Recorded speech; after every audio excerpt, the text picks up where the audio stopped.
Hare Krishna. Prior to ISKCON being established in 1966 in New York City, there was no organization or entity that was promoting the mission of Lord Chaitanya, the mission of Krishna Consciousness in the Western world. Indeed, even from an individual perspective, there was very little, if anything, happening in that regard. And that is why Srila Prabhupada's spiritual master, Srila Bhaktivedanta Swami Prabhupada, requested him back in the 1920s when they first met, that at some point, if he could preach in the Western world. It took some 40 years later before Srila Prabhupada was able to travel to the West, but he did that on the instruction of his spiritual master.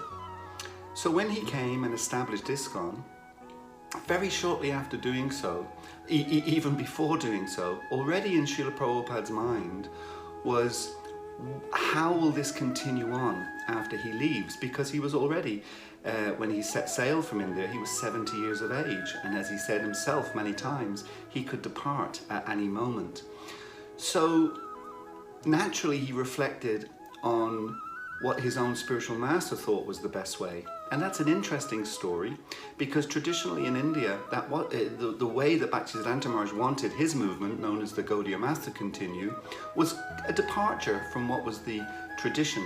And the tradition was that the leadership and the authority of any organization like that would sit with one person, the spiritual head. So Bhaktisiddhanta Maharaj, he was very successful when he created his Gaudiya Vaisnavism organization. And at the time of his departure, there were 64 branches all over India.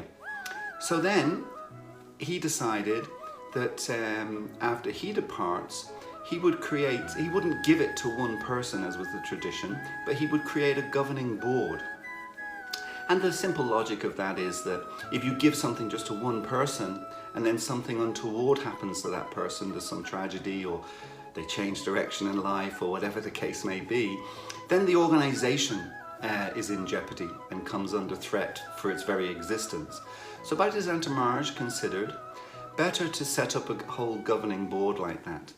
Now, what's very interesting about this was that when Bhaktisiddhanta Maharaj left, because that isn't the tradition, and for his disciples, his followers, it wasn't something they were familiar with. They were familiar with the, as I say, with what the tradition was.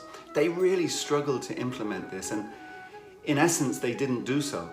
And they reverted to type, if you like, and different spiritual leaders within the organization effectively just took charge of their own particular math or their own particular temple like that.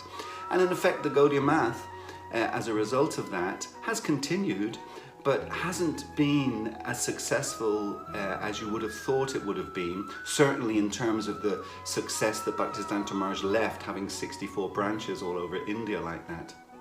So when Srila Prabhupada set up ISKCON, likewise, he was 70 years of age, 71 years of age when he did that. So he was already thinking about how ISKCON would continue after his departure. And as we know, there is one general understanding that, you know, if you create something and you're successful in life with something, its real success is how it continues on after you depart. So Srila Prabhupada simply followed the instruction of his own spiritual master, and he set up a governing board. He did that while he was still present. And it's interesting, after his departure, it has continued on for more than 50 years now.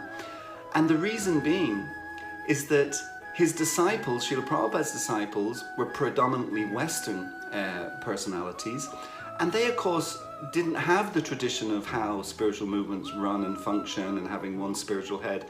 You know, they didn't have that background or that history or that tradition. So ironically enough, they've been more successful in maintaining that model. And now we see with ISKCON, after 50 years or more of it since it was established, it is still going strong.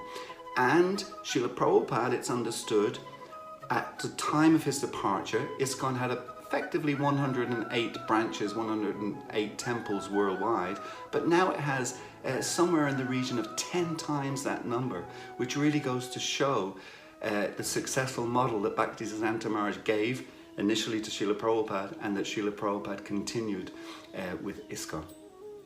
Hare Krishna.